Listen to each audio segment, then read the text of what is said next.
बंधुओं, आप सबका ही आशीर्वाद था। आप सबके आशीर्वाद के कारण भजनलाल जी शर्मा साहब ने राजस्थान में भाजपा की सरकार बनते हुए इस देवनारायण बोर्ड का गठन कर एमबीसी समाज के अंदर आ रही विसंगतियों को, इन योजनाओं को, दुख में आनी कमियों को दूर करने के लिए बोर्ड का गठन किया। आपके इस कौम के बेटों को इस जिम्मेदारी दी। पिछले 2.25 सालों से लगातार घूम घूम कर देवनारायण योजना में आने वाली कमियों को हमने दूर करने का काम किया। मुझसे पहले के वक्ता ये कह रहे थे कि चिंता मत करो, 2.5 साल पहले बाद में हमारी सरकार आ जाएगी। वो चले गए। नहीं तो मैं पूछता 2021, 2022, 2023 और 2020 की हमारी बेटियां अभी भी स्कूटी लेने का इंतजार कर रही है। भजनलाल जी के आने के बाद 12,000 बेटियों को स्कूटी दी है हमने।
किए हैं तो आप मंच पर आए और अपना गुजर पुत्री जुगराज गुजर 12वीं 88% गोरी खेला 33 नंबर आपको नाम पहले एड करवाया मैंने। मंच पर पधारे।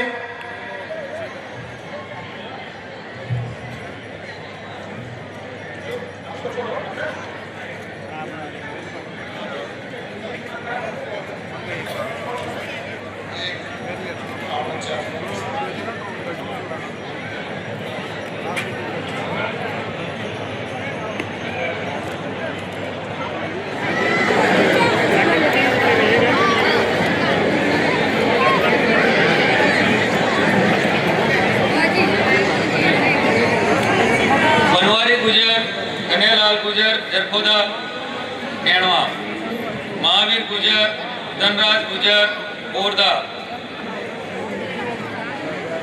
सुरेंद्र गुजर, कल्पना गुजर, रमेश गुजर, कोमल गुजर, रामराज गुजर अखेड़।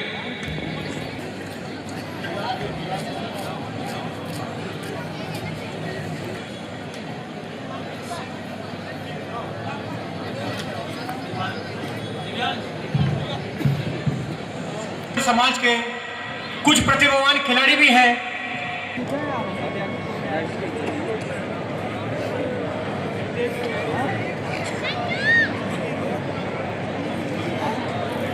शास्त्री लोहारपुरा से आपने कॉफ बॉल में नेशनल में पार्टिसिपेशन किया है। देवेंद्र कुमार पुत्र दुर्गालाल गुजर शास्त्री लोहारपुरा से अभी से हैं।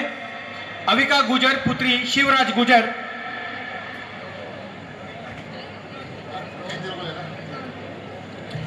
सुहाना गुजर,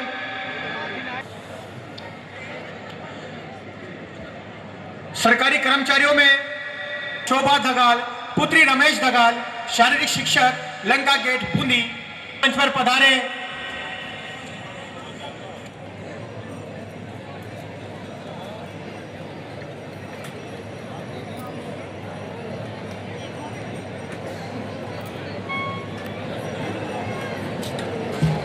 दिया चौहान पुत्री लीलाधर चौहान फार्मासिस्ट नेनवा रोड बूंदी से आपने फार्मासिस्ट क्षेत्र में हिस्सा लेकर गुजर समाज का नाम रोशन किया। आप जहां भी हैं आप मंच पर पधारे। और साथ ही हमारे गुजर समाज के कोहिनूर श्रीमान प्रहलाद जी गुंजल साहब भी मंच पर पधार चुके हैं। जोरदार तालियों के साथ स्वागत कीजिए इनका। तालियों की गड़गड़ाहट कम नहीं होनी चाहिए। हमारे अतिथियों का उत्साह हमारे समाज का उत्साह बना रहना चाहिए। कार्यों में कोई कंजूसी, कोई कमी नहीं। राम राम का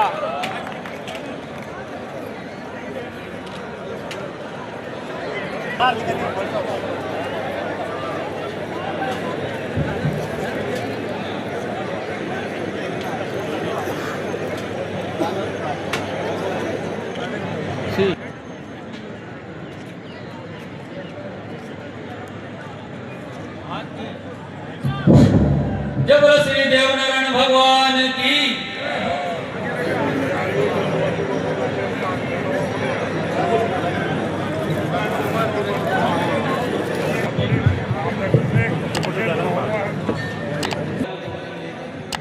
मेवाड़ की तरह से पधारे हमारे जन जन के लाडले श्री धीरज जी का के साथ धीरज जी का स्वागत करें। जय बोलो श्री देवनारायण भगवान की, साधु माता की।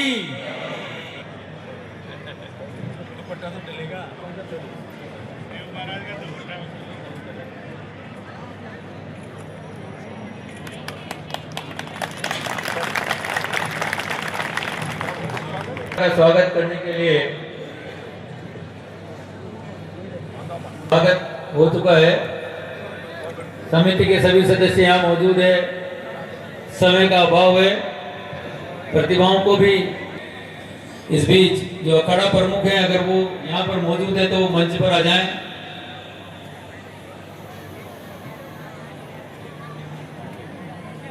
बीएल आपका बहुत बहुत स्वागत है।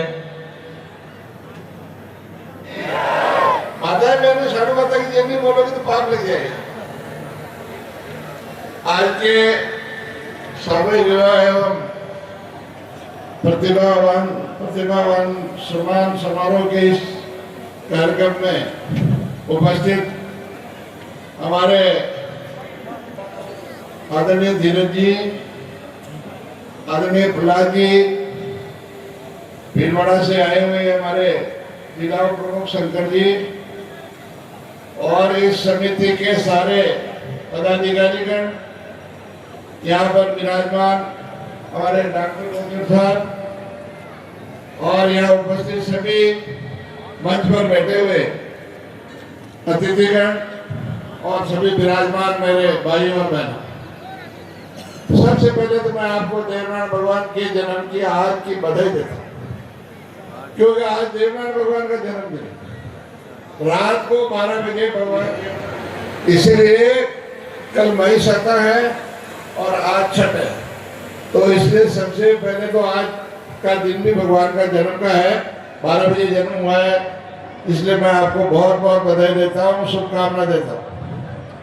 मित्रों, दूसरी शुभकामना मैं ये देता हूँ कि आप सामूहिक विवाह करके और एक बहुत अच्छा इतिहास रच रहे हैं, इसके लिए मैं बधाई देता हूँ।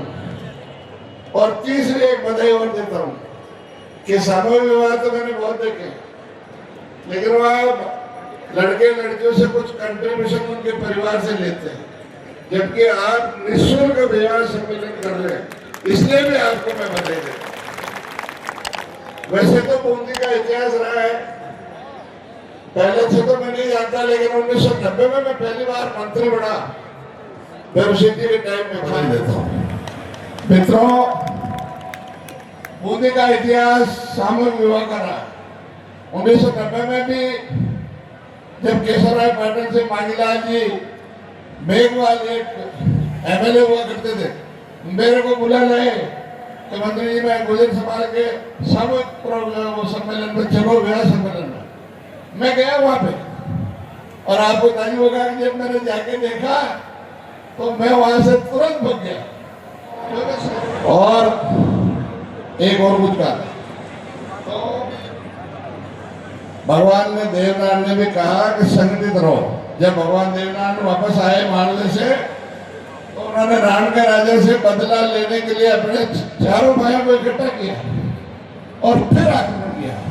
वो तो भगवान थे, खुद अकेले एक ही सक्षम थे, सब कुछ कर सकते थे, लेकिन भगवान ने जो है बोल रहा है लंबा चलेगा आपके लिए ही रखा गया है। पार्टी के प्रमुख सदस्य पप्पू जी गुजर से भी निवेदन करूंगा कि ओम प्रकाश जी धीरज जी, आपने अपनी बात कह दी, मुझे भी अपनी बात कहने दो, थोड़ा रुको, लेकिन उनकी व्यस्तता है, उनको जाना है, इसलिए मैं किसी को रोक नहीं सकता। लेकिन चूंकि ये समाज का मंच है और जब हम समाज में एकता की बात करते हैं तो जाजम किसी राजनीति से बंधी हुई नहीं होती है। ठीक है, मैं इस बात को मानता हूँ, लेकिन इस बात को मानने के साथ साथ ये भी कहता हूँ कि वो कौम का मतलब कांग्रेस नहीं है, कौम का मतलब कांग्रेस नहीं है, कौम का मतलब कौम है। नारायण बोर्ड के चेयरमैन के नाते, सरकार के प्रतिनिधि के नाते अपनी बात को शुरू करते हुए, क्योंकि मैं यहाँ आया, मुझे लगा कि ये समाज का सामाजिक मंच है, लेकिन इस मंच पर जिस तरह से राजनीति की बात हुई, सरकार, विपक्ष, पक्ष, अपना, पराया, जाति, दूसरी जाति, सब तरह की बात हुई, मैं मंच से खड़े होकर ईमानदारी से कौम की सरदारी के सामने अपनी पगड़ी रखकर मैं अपनी नाराजगी प्रकट करता हूं, क्योंकि मैं भी कौम का बेटा हूं, मैं भी उस गुजरी का लाल हूं, जिस गुजरी के लाल वो दूसरे हैं, मैं भी उस गुजरी का लाल हूं। और गुजर कौम में पैदा होने के नाते इस कौम के लिए जितना संघर्ष कौम के अन्य लोगों ने किया, उतना ही संघर्ष हमने किया, इसलिए मुझे भी अपनी बात कहने का हक। जब शुरुआत हुई है तो हमें भी अपनी बात तो कहनी ही पड़ेगी, क्योंकि जिंदा है तो जिंदा दिखना भी जरूरी होता है। हमारे बीच में हमारी बड़ी बहन सुनीता जी बैसला साहब यहाँ आई, मैं श्रद्धा से उनका सम्मान करता हूँ, उन्हें प्रणाम करता हूँ, उन्हें नमन करता हूँ, क्योंकि आदरणीय कर्नल किरोड़ी सिंह जी बैसला साहब को अगर इस सामाजिक मंच पर याद ना किया जाए तो अन्याय होगा। क्योंकि मेरे बंधुओं, ये वही कौम है जो 2002 से पहले अपने अस्तित्व के लिए, अपने स्वयं के लिए संघर्ष करती थी, लेकिन एक फौजी बेटा, एक गुजरी का फौजी बेटा इस कौम से निकलकर खड़ा हुआ और इस कौम के अधिकारों के लिए कौम को जागृत करने का काम किया। और इसी बूंदी के साथ लालों ने अपनी छाती पे गोली खाकर इस समाज को न्याय दिलाने का काम किया था। ये जाजम किसी एक आदमी को न्याय दिलाने के लिए नहीं है, ये जाजम इस राजस्थान के 60 लाख गुजरों को न्याय दिलाने के लिए है। ये जाजम किसी एक राजनीतिक पार्टी को न्याय दिलाने के लिए नहीं है, ये जाजम कौम को आगे बढ़ाने के लिए है। इसलिए उन कर्नल किरोड़ी सिंह बैसला जी के नेतृत्व में कौम आगे बढ़ी है और उनके आशीर्वाद से ही इस कौम के अंदर जो गिने चुने एक दो नेता हुए करते थे ना, उसके कारण इस कौम में 20 नेताओं की फौज हुई है। इसलिए मैं कर्नल किरोड़ी सिंह जी बैसला साहब को नमन करता हूँ, इस समिति को भी धन्यवाद देता हूँ कि उन्होंने कौम की बेटियों का एक सामूहिक मंच बनाकर इस समाज में एक अच्छी परंपरा की शुरुआत करने का काम किया। निश्चित रूप से एक गरीब परिवार, एक गुजर भाई के घर में जब बेटी जन्म लेती है, उसका आर्थिक पक्ष कमजोर होता है, तो निश्चित रूप से दिने दिने शने शने उसके माथे पे सलवटें आती है कि मेरी बेटी बड़ी होगी, मुझे उसका विवाह करना है। ये सच है। मैं समर्थन करता हूं भाई धीरज जी की उस बात का कि जब समाज के अंदर समाज बच्चों को अच्छी शिक्षा और समाज बच्चों के एक सामाजिक उत्थान की जिम्मेदारी जब समाज ले लेता है तो उस समाज की तरक्की के लिए कोई पीछे नहीं हट सकता। तो कांग्रेस के पिछले गहलोत साल के 5 साल के राज को आपने देख लिया होगा, आपका बेटा ही दर दर की ठोकरें खा रहा था, उसी राज में अपना बेटा दर दर की ठोकरें खा रहा था। इसलिए कौम की ताकत से ही नेता मजबूत होता है। इसलिए बंधुओं, ये कौम की जाजम किसी पार्टी से बंधी नहीं हुई है, हमें समय के साथ बदलना चाहिए। धारा किस प्रकार बह रही है उस धारा के साथ चलना चाहिए। निश्चित रूप से कौम के बेटे का सहयोग होना चाहिए। हमारा कौम का बेटा कोई संघर्ष कर रहा है, उसका साथ देना चाहिए, लेकिन इसका ये कतई मतलब नहीं है कि हम किसी एक राजनीतिक दल को लाभ पहुंचाने के लिए दूसरे राजनीतिक दल में काम करने वाले हमारे कौम के बेटों का बलिदान कर दे, उनकी शहादत कर दे, उन्हें शहीद कर दे। हमारी जिम्मेदारी चाहे उस तरफ हो चाहे इस तरफ हो, कौम का कोई भी बेटा जो ईमानदारी से काम कर रहा है उसके हाथ मजबूत करना कौम की जिम्मेदारी है। बंधुओं, आप सबका ही आशीर्वाद था, आप सबके आशीर्वाद के कारण भजनलाल जी शर्मा साहब ने राजस्थान में भाजपा की सरकार बनते हुए इस देवनारायण बोर्ड का गठन कर एमबीसी समाज के अंदर आ रही विसंगतियों को, इन योजनाओं को, दुख में आनी कमियों को दूर करने के लिए बोर्ड का गठन किया। आपके इस कौम के बेटों को इस जिम्मेदारी दी। पिछले 1.25 सालों से लगातार घूम घूम कर देवनारायण योजना में आने वाली कमियों को हमने दूर करने का काम किया। मुझसे पहले के वक्ता ये कह रहे थे कि चिंता मत करो, 2.5 साल पहले बाद में हमारी सरकार आ जाएगी। वो चले गए। नहीं तो मैं पूछता 2021, 2022, 2023 और 2020 की हमारी बेटियां अभी भी स्कूटी लेने का इंतजार कर रही है। भजनलाल जी के आने के बाद 12,000 बेटियों को स्कूटी दी है हमने, और अभी भी 4,000 बेटियां 2020 से लेकर 23 की सिलेक्टेड स्कूटी की सिलेक्टेड बेटियां स्कूटियों का इंतजार कर रही है। मैं राजनीतिक बात नहीं करना चाहता, लेकिन मुझे मजबूर किया क्योंकि मैं भी किसी राजनीतिक दल का कार्यकर्ता हूं। जाजम पर बैठकर अगर मेरे दल की बुराई सुनूंगा तो मेरा राजनीतिक वजूद पर सवाल खड़ा होता है। समाज को राजनीतिक मंच नहीं बनाना चाहिए। समाज में समाज की एकता की बात करनी चाहिए। समाज में समाज के लोगों को आगे बढ़ाने की बात करनी चाहिए। चाहे वो कांग्रेस का कार्यकर्ता हो, चाहे भाजपा का कार्यकर्ता हो, चाहे निर्दलीय कौम का बेटा हो, उसको मजबूत करने की बात करनी चाहिए। लेकिन इसका यह मतलब नहीं कि दूसरे दल में हमारी कौम के लोग बैठे उन्हें कमजोर करना चाहिए। मैं निवेदन करना चाहूंगा, यही भजनलाल जी की सरकार है जिन्होंने पिछले 1.25 सालों के 2 बजट में पूरे राजस्थान में एक तरफ 24 आवासीय विद्यालय थे, 2 सालों के अंदर 10 आवासीय विद्यालय देने का काम किया, 10 नए छात्रावास बनाने का काम किया। देवनारायण योजना में पढ़ने वाले बच्चों के जो बजट था उसमें 2,000 रुपए 2,500 रुपए प्रतिवर्ष बढ़ाने का काम किया। स्कूटियों की संख्या 3,000 से बढ़ाकर 5,000 करने का काम इस भजनलाल जी की सरकार ने किया। मैं यहाँ भारतीय जनता पार्टी का प्रवक्ता बनकर नहीं आया, मैं कौम का बेटा बनकर आया था। लेकिन जिस तरह से मंच के हालात थे, मैं कौम के लोगों को भी जिम्मेदारी देना चाहता हूँ, निवेदन करना चाहता हूँ कि आप पाबंद कीजिए। जब हमें आप निमंत्रण देते तो इस बात के लिए भी पाबंद किया करिए कि जाजम पर बैठकर केवल समाज की बात करिएगा, राजनीति की बात करने की आवश्यकता नहीं। मेरा व्यक्तिगत रूप से आप कालूलाल जी से दुश्मनी हो सकती है, मेरी व्यक्तिगत रूप से सुनीता जी से दुश्मनी हो सकती है, लेकिन इस समाज की जाजम का उपयोग सुनीता जी या कालूलाल जी को बदनाम करने के लिए मैं समाज के जाजम का उपयोग मुझे नहीं करना चाहिए। क्योंकि मेरी लड़ाई इनसे हो सकती है, मेरी लड़ाई की कीमत कौम को चुकानी पड़े, मुझे ऐसा काम नहीं करना चाहिए। ये जिम्मेदारी सामाजिक संस्थाओं को कार्यक्रम करने वालों की भी होनी चाहिए।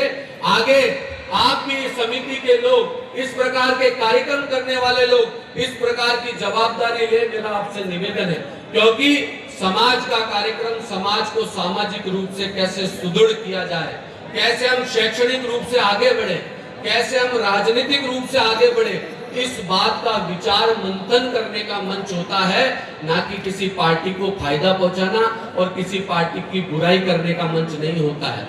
आज के इस कार्यक्रम में मैंने देखा कि किस प्रकार किसी एक राजनीतिक दल की बुराई करना और किसी एक राजनीतिक दल की तारीफ करना, मैं समझता हूं ये समाज के हित में नहीं है, क्योंकि जाजम किसी राजनीतिक दल की बिकाऊ नहीं है। अरे बंधुओं, मैं आपसे प्रार्थना करना चाहता हूं, नेता बड़ी बड़ी बातें कर रहे हैं, क्या राजपूत समाज में नेताओं की कमी है? क्या जाट समाज में नेताओं की कमी है? क्या ब्राह्मण समाज में नेताओं की कमी है? ऐसी क्या मजबूरी है कि गुर्जर समाज में नेताओं की कमी है? कमी है तो शायद कहीं ना कहीं हमारे उन नेताओं की है जो समाज को अच्छी अच्छी बातें कर कर बदलाकर केवल यूज करते हैं। यूज करने से काम नहीं चलेगा। जाजम से खड़े होकर इस बात का आह्वान करो कि हमारे राजनीतिक दलों में काम करने वाले कौम के बेटे चाहे कोई सी भी पार्टी के हो, उनको हमें मजबूत करना है, उनको हमें सहयोग करना है और ऐसा काम करना है जिससे समाज मजबूत बने। आपने मुझे यहाँ बुलाया, मान सम्मान दिया, इज्जत बख्शी, उसके लिए मैं आप सबका धन्यवाद दूंगा। और साथ के साथ एक बात बहुत मजबूती के साथ कहते हुए अपनी बात समाप्त करूंगा। आजादी के 65-70 सालों में पहली बार इस प्रदेश में ऐसा मुख्यमंत्री आया जिसने भगवान देव नारायण जी के लिए आज आप घर छोड़कर आए हो। उस देव नारायण जी का सम्मान करने का काम इस प्रदेश के अंदर किसी मुख्यमंत्री ने किया तो उसका नाम भजनलाल शर्मा है। चाहे देवमाली के अंदर 7 करोड़ रुपए लगाने हो, चाहे मालाशेरी के अंदर 48 करोड़ रुपए लगाने हो, चाहे सवाई भोज में 54 करोड़ रुपए लगाने हो, चाहे कारिसदेव में 18 करोड़ रुपए लगाने हो, चाहे और आपके दीदी वो करौली में कौन सा कहलाती है हाई कोर्ट कैमरी में चाहे बजट देने की बात हो, पहली बार भगवान देव नारायण जी के जो स्थान हैं उन स्थानों को सरकार के माध्यम से उनका जीर्णोद्धार कराना, उनका विकास करने का काम किसी सरकार ने किया तो वो भारतीय जनता पार्टी की सरकार ने किया। मुझे मजबूरन होकर ये बातें कहनी पड़ी। मैं समाज की जाजम से, कौम की सरदारी से माफी मांगते हुए इस जाजम पर मैंने राजनीतिक बात करी, उसके लिए मैं क्षमा याचना करते हुए मैं माफी मांगता हूं, क्योंकि मेरी ये जिम्मेदारी नहीं बनती थी कि मैं इन बातों को करूं, लेकिन परिस्थितियों का निर्माण इस प्रकार हुआ कि मुझे भी अपनी बात कहनी पड़ी। मैं तो इतना ही अंत में समाज की बात कहते हुए अपनी बात को आगे बढ़ाते हुए इतना ही कहूंगा कि कर्नल साहब के उस संदेश को याद रखिए जो कर्नल साहब ने इतनी मेहनत करके इस कौम को दिया कि अच्छी शिक्षा, अच्छा स्वास्थ्य, पढ़ी लिखी माँ, कर्ज मुक्त समाज। कर्नल साहब के संदेश को प्रत्येक गुजर जब अपने मन में आत्मसात कर लेगा, कम खा लेगा, कम पहन लेगा, ज्यादा सोने चांदी बनाने की आवश्यकता नहीं, क्योंकि कर्नल साहब कहा करते थे किसी इंसान की गाड़ी कमाई पर अगर सबसे पहला अधिकार किसी का है तो उसकी संतान का है। इसलिए कर्नल साहब के उस संदेश को आत्मसात कीजिए, अपनी पूंजी का उपयोग अपने बच्चों को अच्छी शिक्षा और अच्छा स्वास्थ्य बनाने में कीजिए और उसे संस्कारवान बनाइए।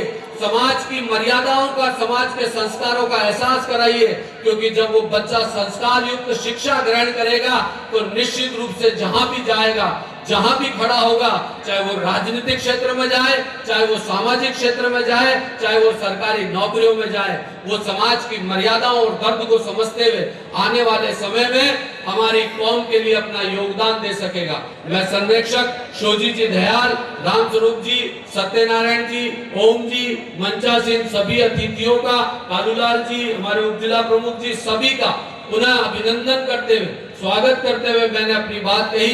उसके लिए आप सबको बहुत बहुत धन्यवाद। आपने मान सम्मान दिया, उसके लिए आभार। बोलो देव नारायण भगवान की राम राम साहब।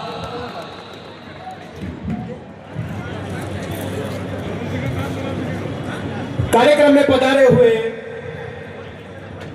हमारे भामाशाह सेठ दयाराम जी सांकड़ा के स्वागत हेतु मैं आमंत्रित करना चाहूंगा बिरजू जी गुजर को।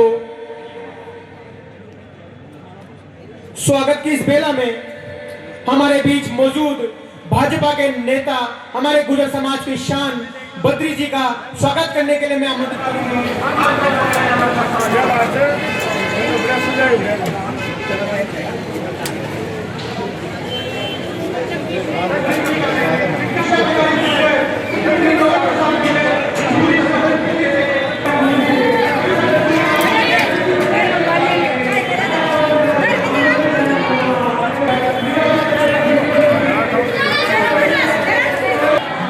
वो रुक जा रे।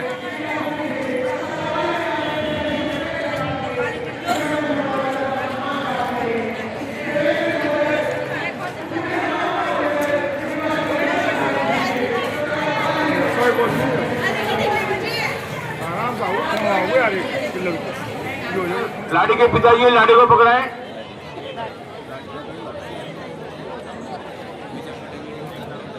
वो भैया इधर भी ले लेना, भगवान जी का भी ले लेना।